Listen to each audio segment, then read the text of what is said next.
महादेव ने क्यों चुनी नंदी को अपनी सवारी। महादेव से पहले क्यों होते हैं नंदी जी के दर्शन। नमस्कार, मेरा नाम है कनिका और आप देख रहे हैं दा3 न्यूज़। जैसे कि आप लोग जानते हैं, महादेव की प्रिय सवारी है नंदी। देवों के देव महादेव की प्रिय है नंदी जी।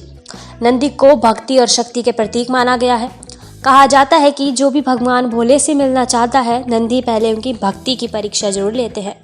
भगवान शिव के प्रति नंदी की भक्ति और समर्पण की वजह से ही कलयुग में भी भगवान शिव के साथ नंदी की पूजा की जाती है। नंदी को भगवान भोलेनाथ का वाहन माना गया है। नंदी को भगवान शिव का द्वारपाल भी कहा जाता है। मान्यता है कि शिव तक अपनी श्रद्धा पहुंचाने के लिए नंदी को प्रसन्न करना अत्यंत जरूरी है। नंदी को बुद्धि और ज्ञान का प्रतीक माना जाता है। शिव के मंदिर के बाहर हमेशा नंदी विराजित रहते हैं। आइए जानते हैं क्या है इसके पीछे का रहस्य। कहा जाता है कि असुरों और देवताओं के बीच हुए समुद्र मंथन में हलाहल विष को शिव ने पी लिया था। महादेव ने संसार को बचाने के लिए इस विष का पान कर लिया था। विषपान के समय विष की कुछ बूंदें जमीन पर गिर गईं, जिसे नंदी ने अपनी जीभ से साफ किया। नंदी के इस समर्पण भाव को देखकर शिव जी प्रसन्न हुए और नंदी को अपने सबसे बड़े भक्त की उपाधि दे दी।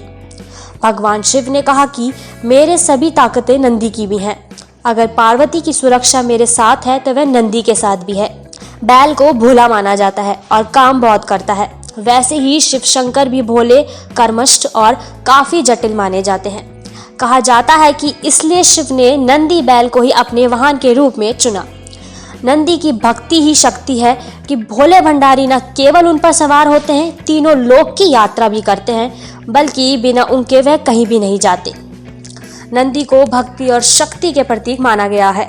कहा जाता है कि जो भी भगवान भोले से मिलना चाहता है, नंदी पहले उनकी भक्ति की परीक्षा जरूर लेते हैं और उसके बाद ही शिव कृपा के मार्ग खुलते हैं। भोलेनाथ के दर्शन करने से पहले नंदी के कान में अपनी मनोकामना कहने की परंपरा है।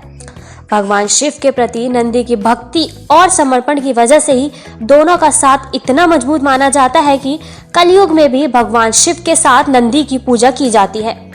हर शिव मंदिर में नंदी के दर्शन पहले होते हैं और फिर भगवान शिव के दर्शन होते हैं।